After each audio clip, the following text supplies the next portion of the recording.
So I was just looking at a plant. A lot of water in this eye today. There's a lot of water. Water in that eye. Yeah. I was just thinking, oh gosh. Oh my gosh. I was just looking at a plant. I was like realizing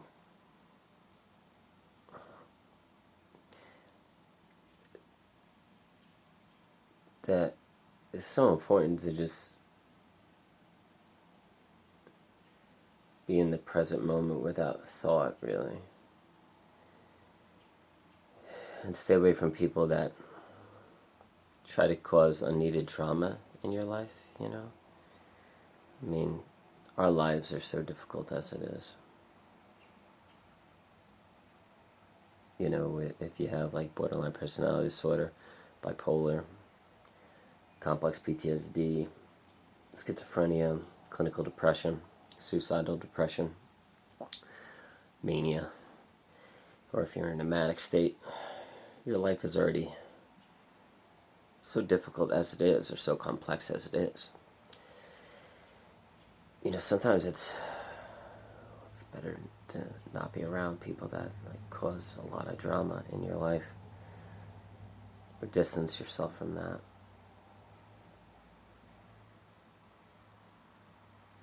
You know, one of my closest friends, Dr. B, he has borderline personality disorder. So he knows to just not cause drama because his life is so difficult as it is.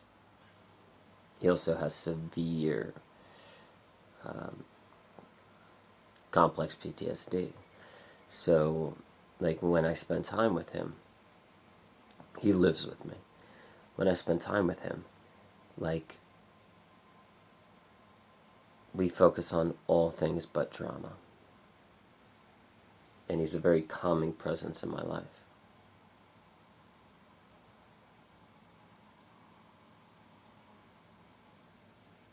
I think it's very important to spend time, your life, because time is your life,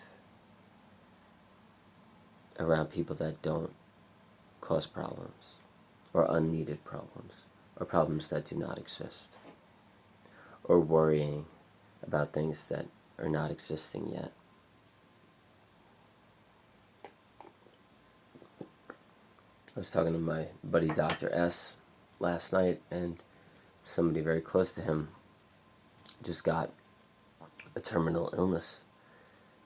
And, but he said today's today, tomorrow's tomorrow.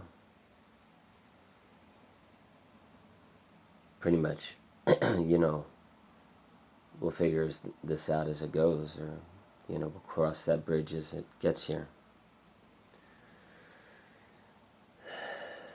But he also has complex PTSD. And he does his best to have absolutely no drama in his life because he understands how difficult it is already.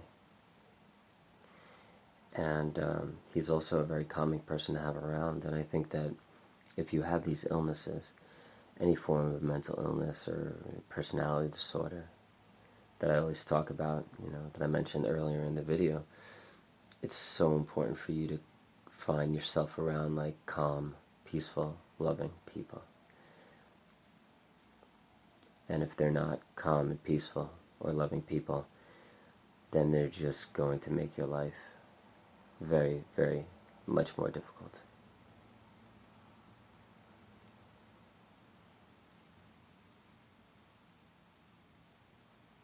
You will find yourself more calm by spending your time with those type of people, for sure.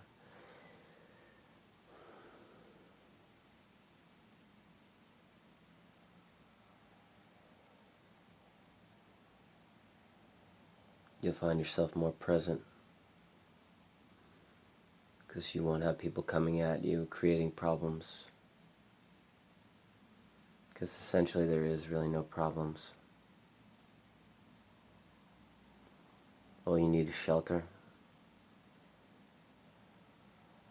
All you need is food in your belly and water. drink tap water like I do. Save about $60 a month, maybe $100 a month. People always tell me I'm going to die of mercury or zinc or lead poisoning or die of cancer. That's okay.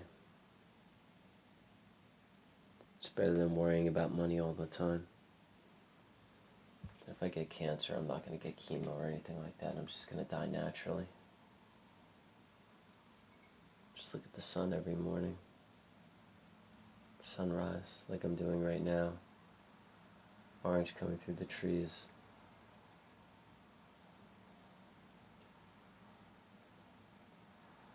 There's no need to go anywhere. There's no need to be a certain way.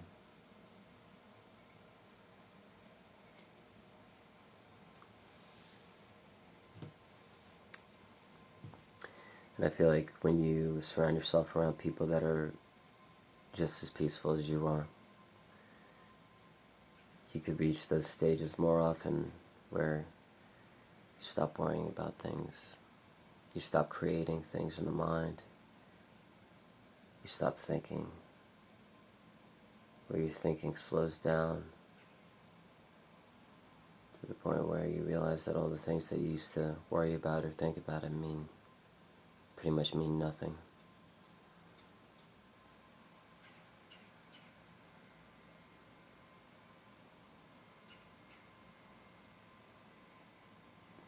The only problem that I found when I reach these stages is I become so calm and relaxed.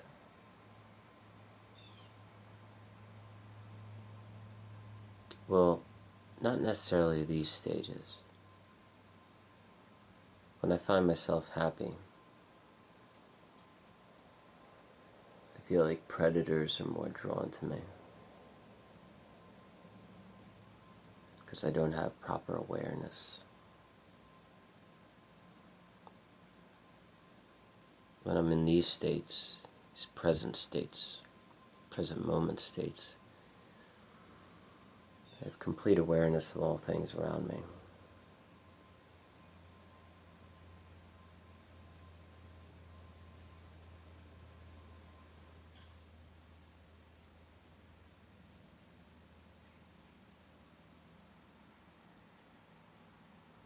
It's very difficult for me to get overly joyed, super manic happy about things, because I really feel like that's not the proper state that humans should be in.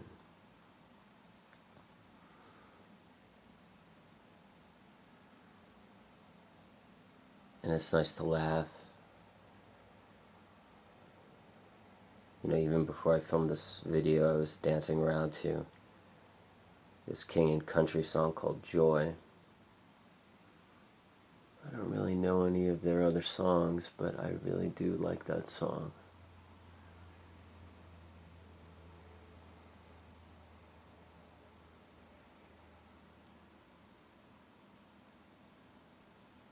It's weird how some people don't like Christian music just because it has a label, or country music because it has a label.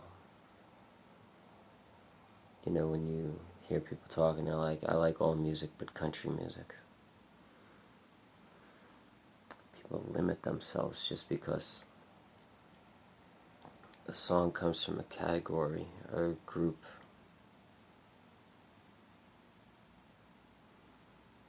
So they choose not to like country or rap or Christian music, and they just decide to just wave all of it off if it comes from that category.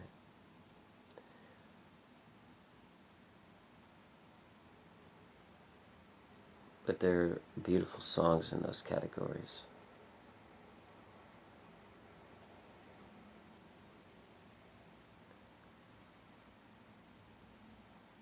Like one of my favorite Suicidal songs. I'm really big into like suicidal songs and like really deep tragic songs.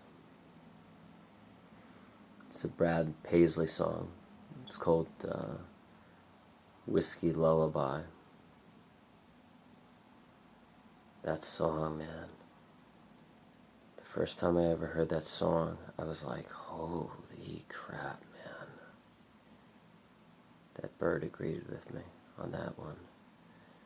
That song is so deep.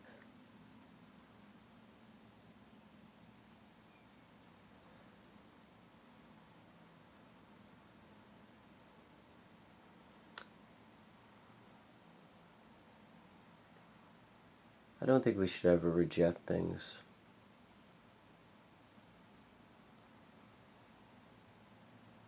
I think we should allow ourselves to experience all things.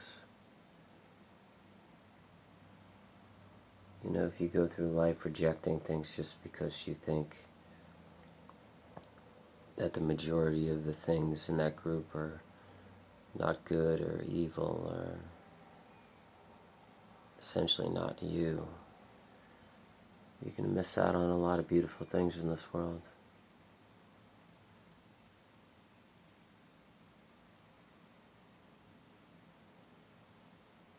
Like, I used to be terrified of black people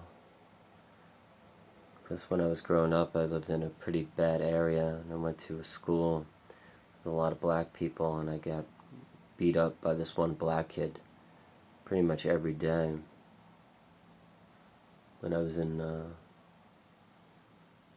think I was in 2nd grade, and he was in the special ed program with me. I was like one of those kids that rode the little bus, not the big bus.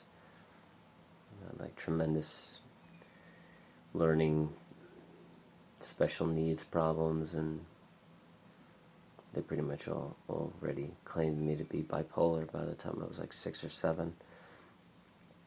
Even though I was most likely BPD, I wasn't bipolar. I was just misdiagnosed because most men are. And so I had all these issues, and in 2nd grade I would have to walk from one school building to another school building with this black kid, and we'd have to cross this big lawn, and we would have absolutely no supervision. The teachers were just like, yeah, you'll be fine. You know, just cross the lawn, and the lawn was pretty big. It was about the size of like 2 football fields, to go to the special needs class on the other side of this big school. And every day he would beat the shit out of me, this black kid. He'd either like kick me or punch me or like push me down, and he did that for an entire year. And even though like my mom tried to get involved and like stop the behavior, the school didn't have any way to control it. And then I went to another school that was even worse area, and I got beat up by a black kid there, and I was scared shitless of another black kid. And there was a lot of black people in that town. I was terrified of black people. Stayed inside a lot, didn't leave the house a lot because I was terrified of black people. And then my mom married a richer man who moved to like an all-white town out in this really pretty tourist town, because we had money now, because she married him. You know, she got with a rich guy. She didn't marry him yet, but she got with him, and he liked my mom enough to pay for like you know, a new place in a nice, really, really nice town. And there was only 2 black people in the entire school. 3 black people, I think. And no, there was 4, but there was like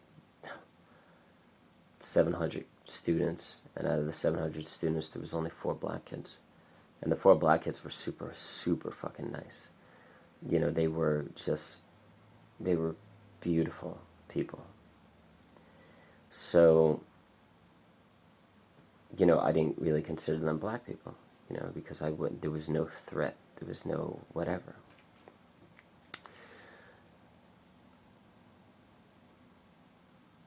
And then I went to college, and then my college was like a rich private college because I got a scholarship for being an artist, and and there were no black people there. And then I went to college on the border of Canada, where there's absolutely no black people, because there's no black people up there. And I avoided being around black people for about 17 years. There was absolutely no black people in my life. And then I moved back to, the town that my family retired to in Florida. And I absolutely love basketball, so I started playing basketball at the basketball courts. And I started spending a lot of time around black people. And I also started riding the bus.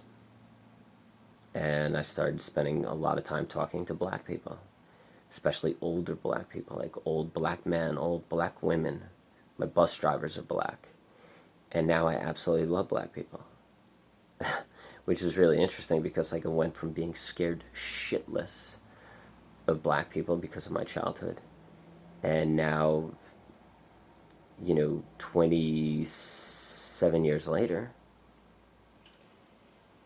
I have a tremendous love for black people, because I healed whatever I had to heal from my childhood of being very frightened of black people. And I think it's important for everybody to do that, especially if you want to do something in your life. If you want to do something in your life, you got to step out and have the courage to do it. And you'll learn something, or you'll grow as a person, and you'll be less fearful, and you'll be more brave and courageous for the rest of your life by doing it, by putting your foot in the water and taking on that challenge. If I would have gone to the basketball court or rode the bus the first time and I saw black people and I was like, I can't handle this and I can't handle this, and I ran away, I would still be, my 12-year-old self. But I was like, no, I really want to play basketball. I really want to ride the bus. And all of a sudden, I have this beautiful life now. And it's just because I had the courage to overcome that fear. I had the bravery and the courage to overcome that fear. And I think that, and the same thing goes with music. Once we don't want to, I don't know, it's a smaller thing, but it's just I don't know. Not all people are bad. Not all music categories are bad. Not all country music is bad. Not all rap is bad. There's some rap songs out there that are tremendously good. There's some country music out there that is really, really good. There's some classical songs that are absolutely phenomenal. So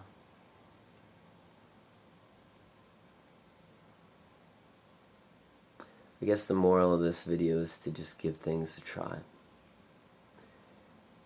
And allow yourself to overcome your fears or your disgust. Yeah, I think not dabbling into certain music categories is because they disgust you. You don't like them. So overcoming that disgust, that I don't like that. You might experience some beautiful music that you wouldn't experience. That song Joy I was dancing around to by Kingston Country this morning. I had a great time dancing around to that song. It's a great song.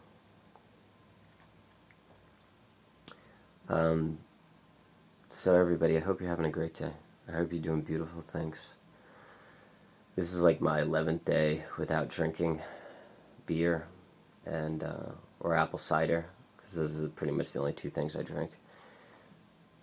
Occasionally I have Cabernet, Cab, because I like that, but usually I tend to just drink apple cider and stouts and beer, but this is my 11th day without drinking. And I feel so much more peaceful. I feel like my emotional levels are going back to normal. I feel like I'm more joyful, I'm more present, I'm more aware, I'm less angry.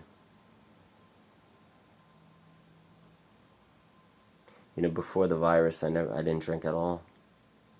I've been back in America for 4.5 years, 5 years, I think, from Thailand, and before the virus, like in those 4 years before the virus, I probably drank 3, 4 times in 4 years. I'd probably have like one beer every year, and usually it's because people forced it on me. They were like, "Hey, I'm going out to the bar. Let's go." Like that kind of thing. And I would like drink half the beer, and then I would go to the bathroom and I'd pour it out in the sink, and then I'd fill it up with water and drink water the whole time. Because I really did not want drinking in my life anymore. And then when the virus came, like I lost everything. I lost like my family across the street. And I don't really see my real family that much because they live pretty far away. And, and everybody in my life, it just seems like, it just seemed like I lost way too much and I had nothing. And I was sitting in the car with my sister one day, and she was just like, I was like super suicidally depressed, like the first like 7 or 8 days of the virus, because I lost everything. And I lost my favorite thing in the world, which was the place across the street from me. And it was my safe place. They were my safe people. If you're into complex PTSD and trauma therapy, that was my safe place. Those were my safe people. And I lost all of it. I lost all of them. And I was like suicidally depressed for like 8 days, and I was like frustrated. I was homicidal. I was suicidal. I was crying. I didn't know what to do. They shut down my basketball court. They kicked me out of my basketball court because they closed down like the parks with the basketball courts, and I was like, oh my God, like I can't even play basketball.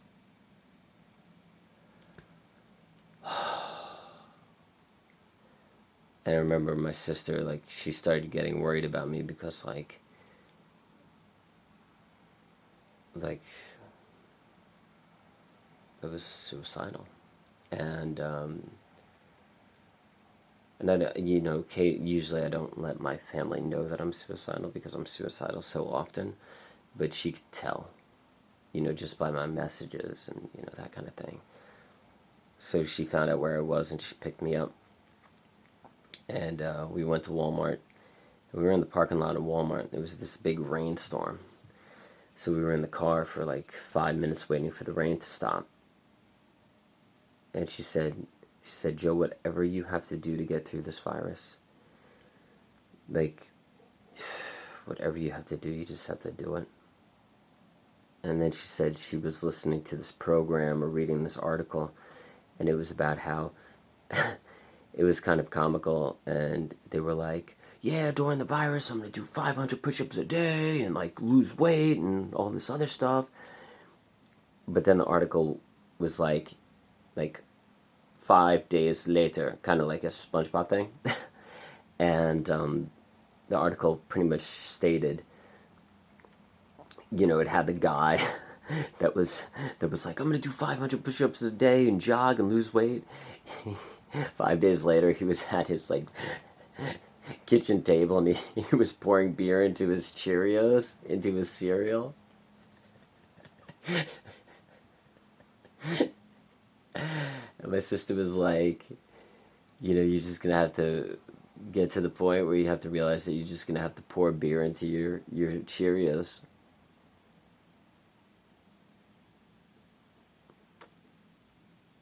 There's no healthy way out of it. Well, that's what I thought.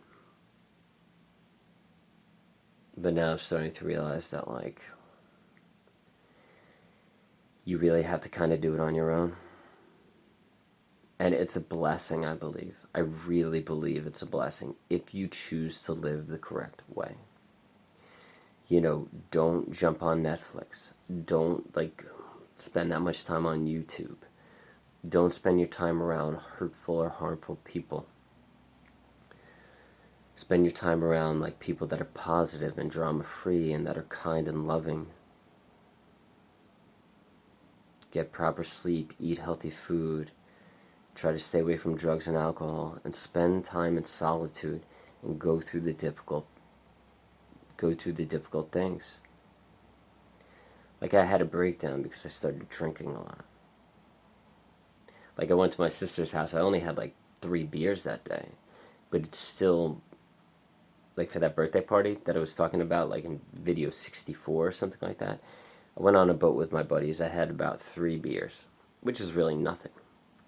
But it changed my mood state to the point where I wasn't going to put up with any shit at all, or like anybody telling me to be a certain way. And my sister like told me to be a certain way twice, and I just lashed out at her. But in hindsight, like looking back at what happened, I know for a fact that if I wouldn't have had those 3 beers that day, I wouldn't have been acting the way I was. I wouldn't have been as manic. I wouldn't have been as aggressive. I wouldn't have been talking as much.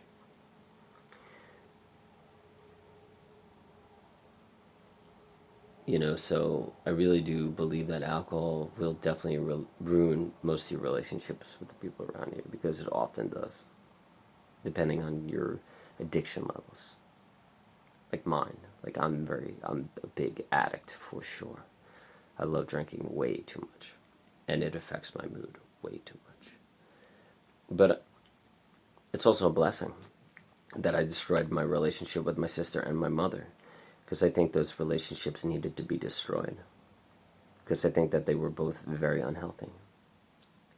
Like, my relationship with my sister was very unhealthy, and I realized that it was okay, it was loving, but it was also unhealthy on the underground, because after what happened, she wrote me these long email messages about how much she didn't like me.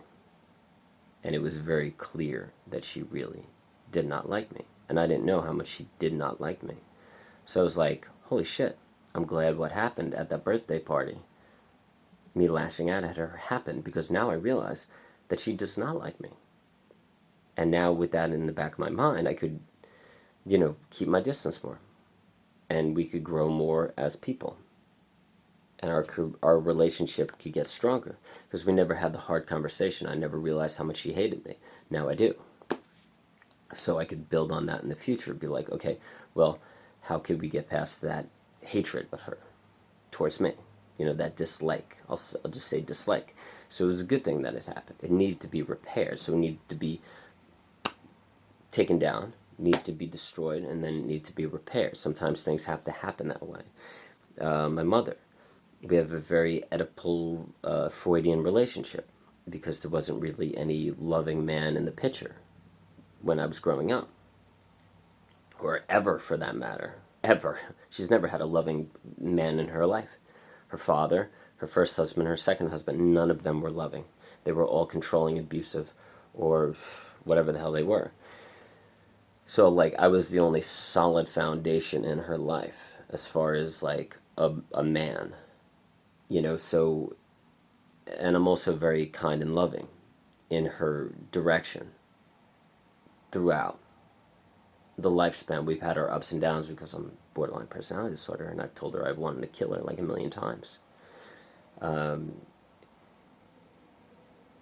Like, she wrote me the other day, and she was just like, yeah, you told me that you wanted to slit my throat, but that doesn't even faze me anymore, because you've told me you wanted to kill me so many times. I think it's like that, right? But the majority of my life have been loving towards her. The majority. We've had a solid, good relationship. But it's also deeply unhealthy, because, like, it's Freudian Oedipal, right? So she relies too much on me. I rely too much on her. And when that happens, it's codependent, and there's a lot of control and problems throughout, right? So that needed to be torn down too. So that probably needed to be destroyed anyways, to have that phoenix burn in the ashes and rebirth. So sometimes it's good to destroy things that need to be destroyed, because they're not healthy. So maybe my relationship with my mom will be better now. Maybe my relationship with my sister will be better, and my entire family will be better, as long as I stay away from alcohol. That's the key, because that has always been the nightmare and the destroyer of my life. So if that's the destroyer and the nightmare of your life, and you know it, nip it in the bud, man. And that goes for anything. Drug use, binge eating, OCD, treating people like shit, abusing people, controlling people, financially controlling people, whatever the hell it is. You know it. If you sit down with yourself for long enough, you will know what your weaknesses are and what you're doing to people. If you sit with yourself long enough and you're honest with yourself, if you're truly, brutally honest with yourself, you'll get that answer. And you realize exactly what is destroying your life. But you gotta be hard on yourself and brutally honest with yourself. But as JP would always say, one of my favorite psychiatrists would say, if you're too hard on yourself, that could be another weakness too, right? Because you might be beating yourself up too much, okay? So that might be another weakness as well. Yeah, I'll end it there, man. Thank you so much for listening, if anybody is listening. Take care, guys. Peace.